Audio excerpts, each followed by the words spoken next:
सोन चिरैया खबर उड़ती है।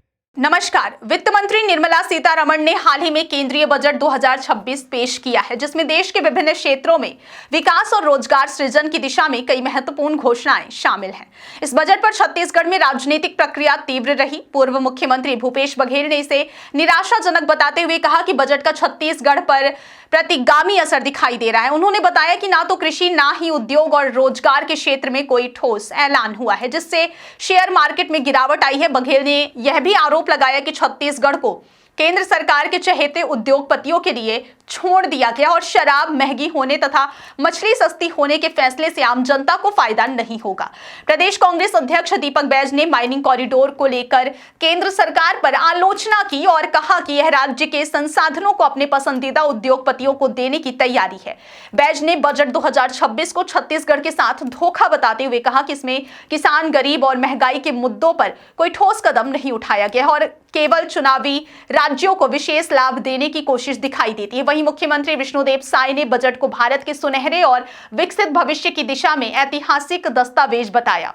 उन्होंने कहा कि बजट में आर्थिक विकास, रोजगार सृजन और जनता की अपेक्षाओं की पूर्ति को मुख्य केंद्र में रखा गया है। साय ने बताया कि यह गरीब, किसान, युवा, महिला और मध्यम वर्ग के उत्थान का मील का पत्थर साबित होगा। छत्तीसगढ़ के वित्त मंत्री ओपी चौधरी ने भी बजट की सराहना करते हुए इसे देश को 2047 तक विकसित करने का रोड मैप बताया है।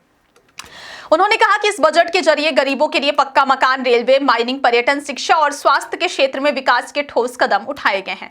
अमर अग्रवाल ने इसे आत्मनिर्भर विकसित भारत का संकल्प साकार करने वाला बजट बताया और कहा कि यह छत्तीसगढ़ के विकास के लिए नए अवसर खोलेगा। बजट 2026 में स्वास्थ्य, शिक्षा और रोजगार सृजन के क्षेत्र में कई महत्वपूर्ण घोषणाएं की गई हैं।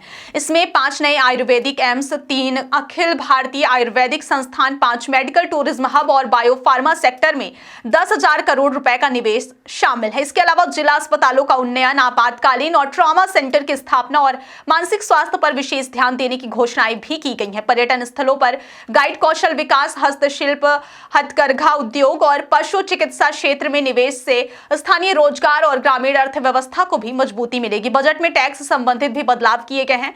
रिवाइज्ड रिटर्न फाइल करने की अंतिम तारीख अब 31 मार्च तक बढ़ाई गई है। इनकम टैक्स रिटर्न की प्रक्रिया को आसान बनाया गया है। विदेशों में पढ़ाई या इलाज के लिए पैसे भेजने पर टीसीएस को घटाकर 2% किया गया है और टीडीएस ना कटवाने के लिए अब अलग से आवेदन देने की जरूरत नहीं होगी। कुल मिलाकर बजट 2026 में आर्थिक विकास, रोजगार सृजन, स्वास्थ्य, शिक्षा और ग्रामीण विकास के क्षेत्र में कई दूरगामी कदम उठाए गए हैं, जबकि विपक्ष इसे निराशाजनक बता रहा है। सत्ता पक्ष इसे देश और छत्तीसगढ़ के लिए विकास का रोड मैप मानता है।